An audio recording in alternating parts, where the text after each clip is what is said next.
Hi, I'm going to talk about Upstate 5 by Stephen Pellnat. I'm going to do a little deeper dive. There will be spoilers. The reason for this video is simply because I really love this series. I've said it before. I'll say it again. This is one of America's best ongoing comics.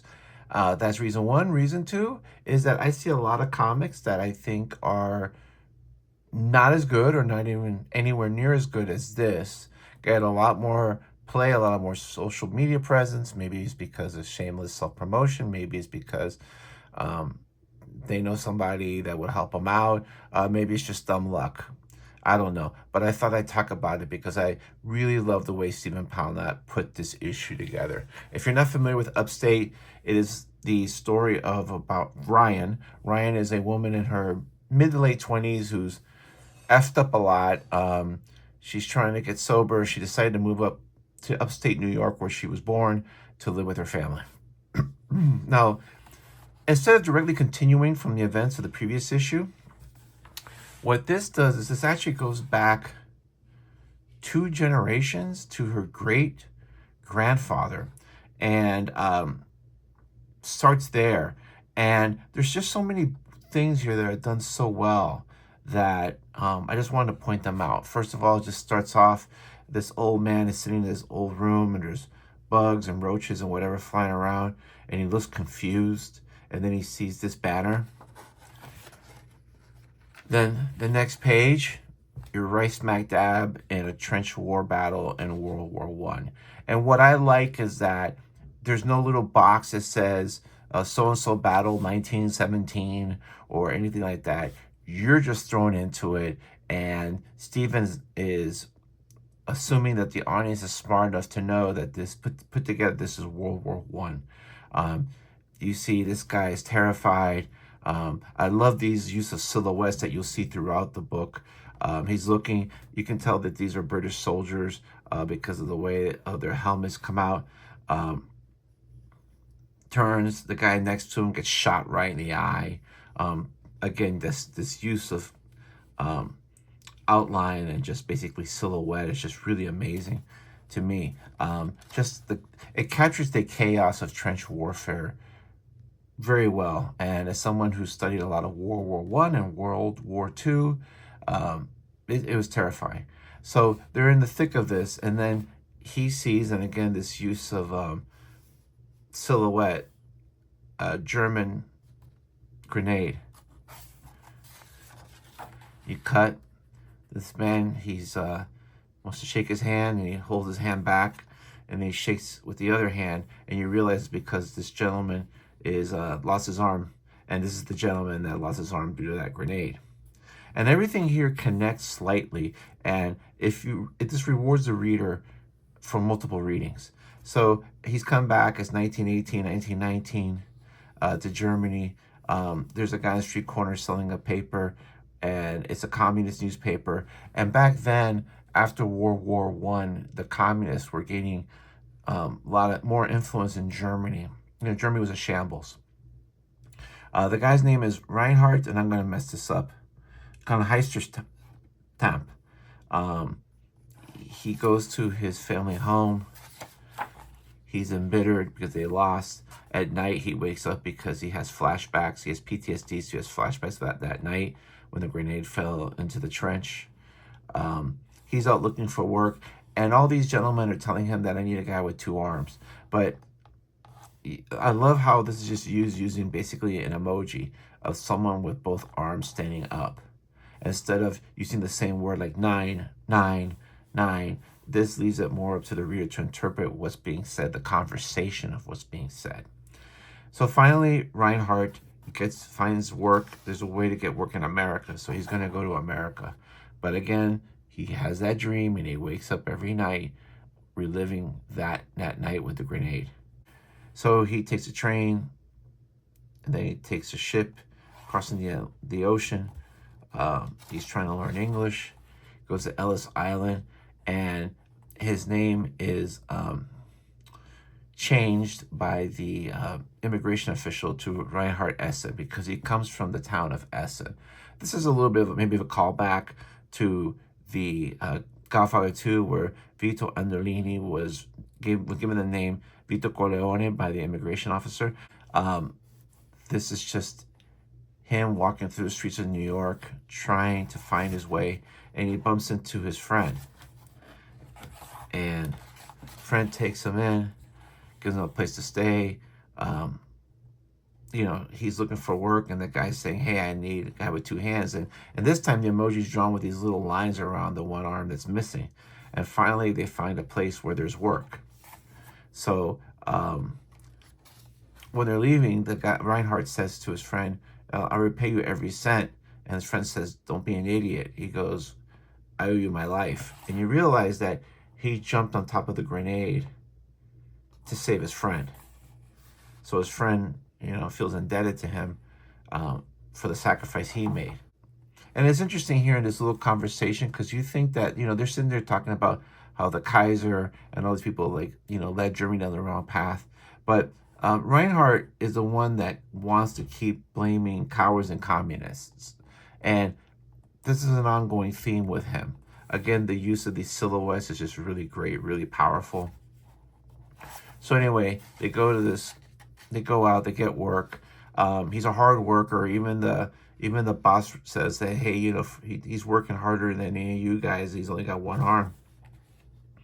So he's getting work. He's making money.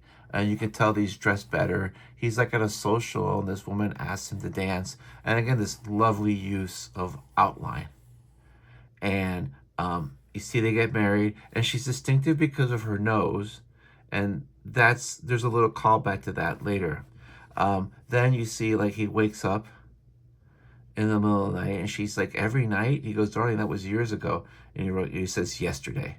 Like, every night he has that nightmare. Then you see a newspaper about the stock market collapsing. Reinhardt decides he's going to make his own construction company. And you see his wife is pregnant, and she's like, Reinhardt, who is Frau Kleinheisterkamp? And what you find is that his mom wrote him. He comes back, visits his mom.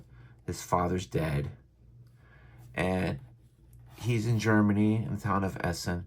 And he's walking around. He's better dressed now. He's got a nice coat, nice hat. He's been making some money with his own company.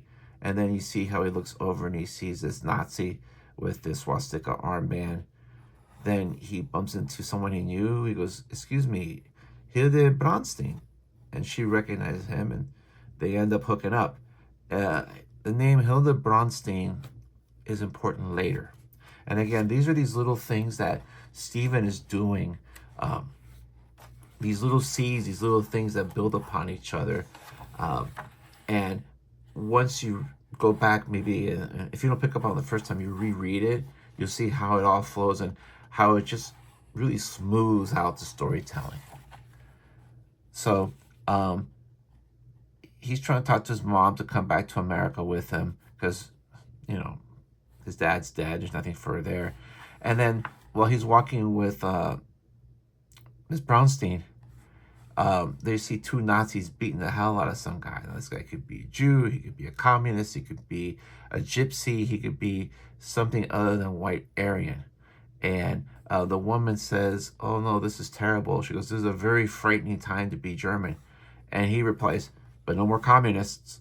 So he has in his head that the communists are at fault. And you see that in today's political landscape where, oh, well, if they're against this political party, then I don't care their methods as long as they get rid of them. So eventually he convinces his mom to go back. He introduces the mother to the grandkids. He has his own company. Then the next panel, and the thing is, there's a lot of quick cuts, but it's not too quick. But there's a lot of story here by using this happens here, this happens here, that happens here. And I've seen a lot of creators do that and do that wrong. But this actually is enough to make it make sense. So his wife gets a letter and she says, Reinhardt, who is Hilde Bronstein? And that's the woman he was shacking up with here. And he gives some excuse of who she is. So he opens the letter and it's a picture of her holding a baby boy. So the implication is that he knocked her up and this is their kid. And she's not smiling. She's like like, hey man, you had me with this baby here.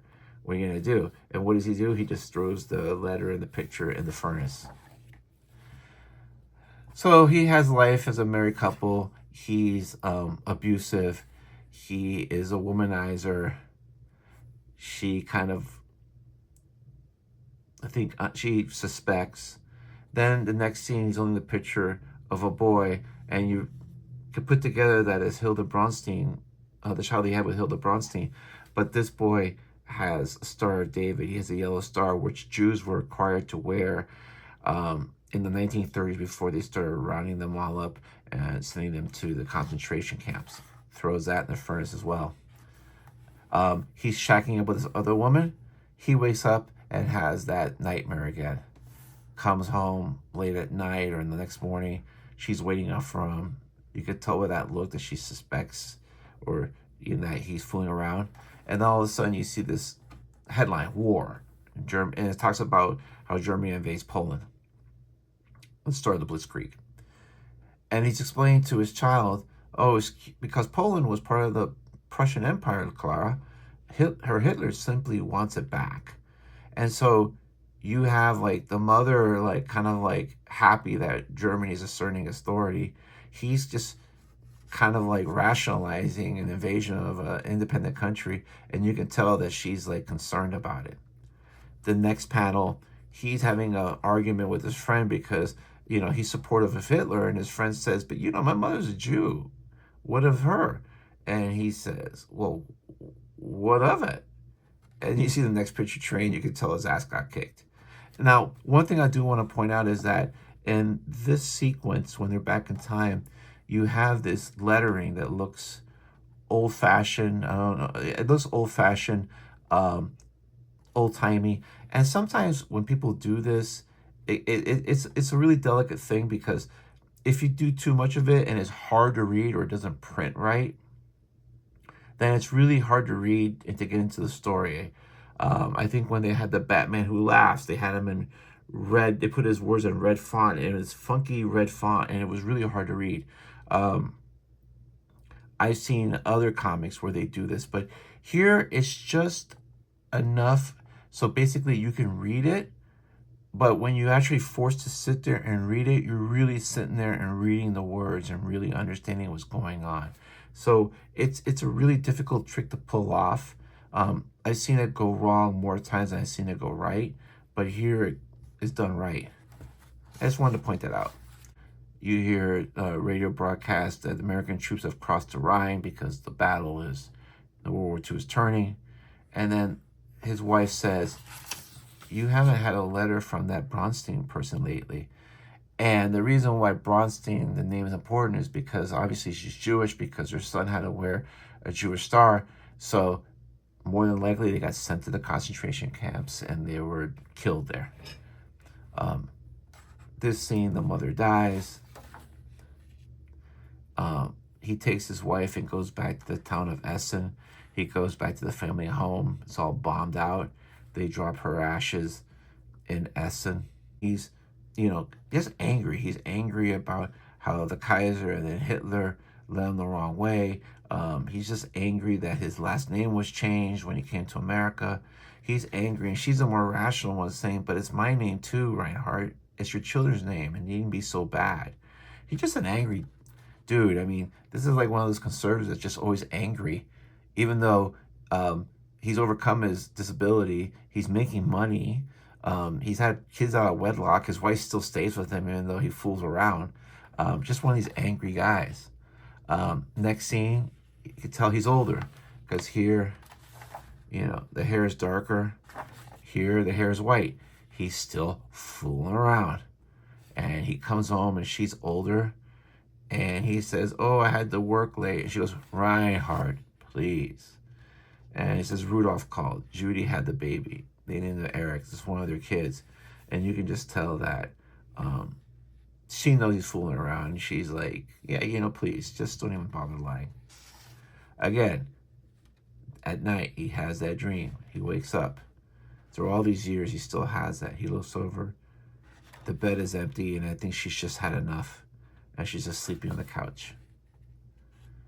They go to one of their kids' weddings. she won't sleep with him next to him at night.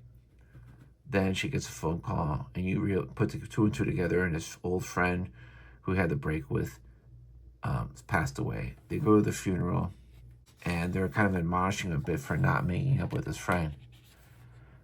More time goes on, and he drops things, and you can see by his holding his head in these flashes that his mind is starting to go. Opens the door, and he's reliving some old memories. He's at his company, Essex Construction, and then he's like confused. He goes, no, but I am not. I retired. And then he's here, and there's all this food spilled, and he says, oh, I was only trying not to waste our rations. Like he's still stuck in the war. This little bit here where the brother and sister argue about his mental state is interesting because he refuses to acknowledge it. She knows something's wrong. And this happens in real life when you have a parent who is basically losing their ability to be, to take care of themselves. A lot of times one of the kids or more than one of the kids refuses to acknowledge it. They still remember their parents as they were, not as they are. There's an accident. He starts a fire. He burns himself. And I love this, again, this use of silhouette, because instead of showing the disfigured body, it's just shown in a white silhouette. So almost you have to put into your mind like how horrible he looks. Again, he wakes up middle of the night, has that dream. Some moments are calm. Some moments he's like breaking every dish, and she's got to stop him because he's going nuts. You see he's having dinner, and he's just spilling stuff because he's just losing his mental faculties. One night the wife drives home, and you can just tell that all of a sudden he wakes up like out of a stupor of a dream. And he's at a funeral, and he realizes that it's his wife that died. He's asking for his kids, and he's speaking German. He looks at the window, he sees German officers, and then at that moment, he dies, and you have the fade to white. And this is where you wonder if this is really what he sees. Like, all of a sudden, he's young. His arm is back. He's back home. He sees his mother. He sees his friend. He sees his father. He sees his wife is young. He welcomes his two young children. He even welcomes the third one, the one he had out of wedlock, to join him. And then suddenly everything explodes. And he looks, and they're on this plank, and they're overlooking this bombed out building. And this is like the last thing he sees. And you wonder, like, if this is like his hell or his reward for, even though he was in a really terrible circumstance, he did a lot of rotten things. And you got to wonder if this is like, it leaves it open. Is this what his judgment is upon himself, or is this like an actual going to purgatory or going into hell type of judgment? I think that this book, for readers of the series, serves as a really interesting backdrop into the whole family tree. But I think if you're a new reader, it's rewarding as well. One thing I wanted to mention in the 2019 section, that's Ryan's grandmother, but you see how the nose is pointed just like the mother's. So it keeps, like, it's even smart enough to make sure that you keep the facial characteristics, some of them similar, so you can say, oh, she looks like her mother did when she got older. Just a lot of really smart decisions executed very well. I'm not going to spoil the rest of the story. I spoiled a lot. Again, this is a great comic. You can go to his website. You can order this. This is carried also at stores that have a better independent collection. I want to thank Colin Blanchett of Learning the Canon, because he's the one that told me about Stephen Pellnat in the first place. Stephen also was nice enough to draw this little note thanking me for the times I've gone out and mentioned his book, and he drew a silhouette of Ryan. This is why it's nice to buy books from the creators. And that's it. That's my deep dive. But Stephen is just really makes really great comics. And if you have to wait, you have to wait. You can't rush greatness. Anyway, that's my speech. I hope you go through and check it out. You should. Thanks.